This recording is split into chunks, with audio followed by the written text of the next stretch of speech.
تقریباً 31 سے لے کر 26 سال تک سن 1857 تک برابر کوشش کرنے کے بعد پھر 1857 کے اندر آزادی وطن کی جہاد آزادی وطن کے شعلے کو پھر کرنا، یہ دوسرا جہاد ہے۔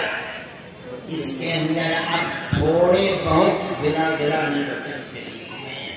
میں یہ بات کہہ رہا ہوں، اگر تاریخ کو صحیح طریقے کے اوپر پڑھا جائے گا تو پتہ چلے گا انگریز نے یہ 1857 میں طے کر دیا کہ جب تک علماء اس ملک میں زندہ ہیں اس وقت تک ملک کے اندر چین و سکون سے حکومت نہیں کی جا سکتی۔ اس لیے اس نے آزادی کے ساتھ اعلان کر دیا 1857 کے بعد کہ عالم دین کی کوئی قید نہیں ہے جس کے چہرے کے اوپر داڑھی اور لباس عالمانہ ہو، اس کو قتل کر دیا۔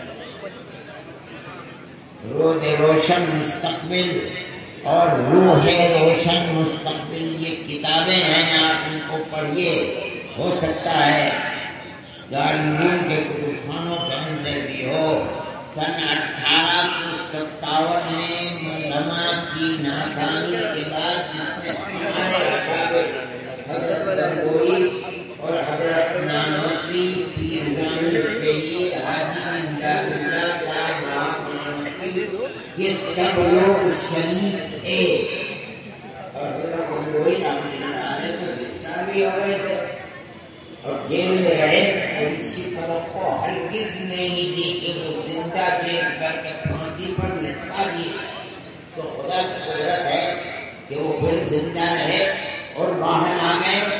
یہ لوگ اس جہاد میں 1857 کے شریک تھے۔ ناکامی کے بعد جو دلی کے اندر جو مرکز تھا اسلامی حکومت کا، جہاں بادشاہ رہا کرتا تھا، سنہا دلی کے اندر 33,000 علماء کو قتل کیا گیا تھا، اور ان کی لاشوں کو اور سروں کو لال قلعے سے لے کر جامع مسجد تک جتنے درخت تھے ان کے اوپر لٹکایا گیا۔ یہ مسلمان کی تاریخ ہے جس سے مسلمان خود ناآشنا اور ناواقف ہے۔ یہ علماء کی تاریخ ہے، علماء خود ناواقف ہیں، انہیں نہیں معلوم ان کے آباء و اجداد نے اپنے اس ملک کی آزادی کے لیے کیا قربانیاں دی ہیں اور تاریخ کے اندر ان کا کیا مقام ہے، نہیں جانتا۔ 33,000 مسلمانوں کو چند دنوں کے اندر قتل کر کے، اور جتنے درخت تھے لال قلعہ سے لے کر کے اور جامع مسجد تک ان پر ان کی لاشوں کو لٹکا دیا گیا۔ یہ سبق دینے کے لیے اور بتانے کے لیے کہ جب تک اس ملک کے اندر علماء زندہ ہیں اس وقت تک حکومت ہماری قائم نہیں ہو سکتی۔ تاریخ کو پڑھیے، میرٹھ کے اندر جن 151 لوگوں کو تختہ دار پر چڑھا کر پھانسی دی گئی ہے، ان میں اکثریت علماء کی تھی۔ معلوم نہیں کہ کیا علماء کا کردار تھا، تمہارے آباء و اجداد کا کیا کردار تھا، اس میں کوئی پتہ نہیں۔ یہ جو قرب و جوار کے دیوبند میں خلاص اور سانپڑا یہ جو گاؤں ہے، ان گاؤں والوں کو ان میں سب میں آگ لگا دی گئی تھی۔ اس وقت تک یہاں مکان پختہ تھوڑے ہی ہوتے تھے دیہاتوں کے اندر، پھوس کے مکانات ہوا، ان سب کو غدار وطن سمجھا گیا۔ کیوں؟ علماء کے ساتھ تھے، اور کون علماء جو انگریز کی جڑ کھولنا چاہتے تھے اور ملک کو آزاد کرنا چاہتے تھے۔ یہ ہمارے علماء کا کردار ہے۔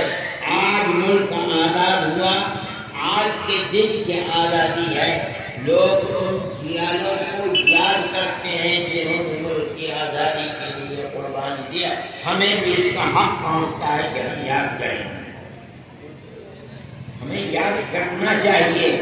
ہم سال بھر اس چیز کو نہیں کرتے، حالانکہ ان کی یہ کہ ان کی تاریخ ملک کے نصاب تعلیم کے اندر ہونی چاہیے، لیکن یہ ہماری بدقسمتی ہے کہ ان کو اس طرح بھلا دیا گیا کہ ہم آج اگر ان کو یاد بھی کرتے ہیں تو اچنبھا معلوم ہوتا ہے، حالانکہ وہ ایسی حقیقت ہے جو ناقابل انکار ہے. میرے بھائی، اس کو یاد کرنا چاہیے، یاد رکھنا چاہیے، پڑھنا چاہیے، پڑھانا چاہیے. اگر آپ اپنے آباء و اجداد کی تاریخ اور اپنے بزرگوں کی تاریخ سے ناواقف ہوں گے، آپ کبھی عزت نفس کے ساتھ ملک میں زندہ نہیں رہ سکتے. یہ تو دنیا کا قانون ہے. کوئی اگر نہیں لیتا ان کے نام کو نہ لے، چولہے بھاڑ نہ جائے. ہم تو اپنے آباء و اجداد کے نام کو یاد کرتے ہیں، ہم تو ان کی تاریخ کو زندہ کرتے ہیں. ہم تو کہتے ہیں کہ ملک کی آزادی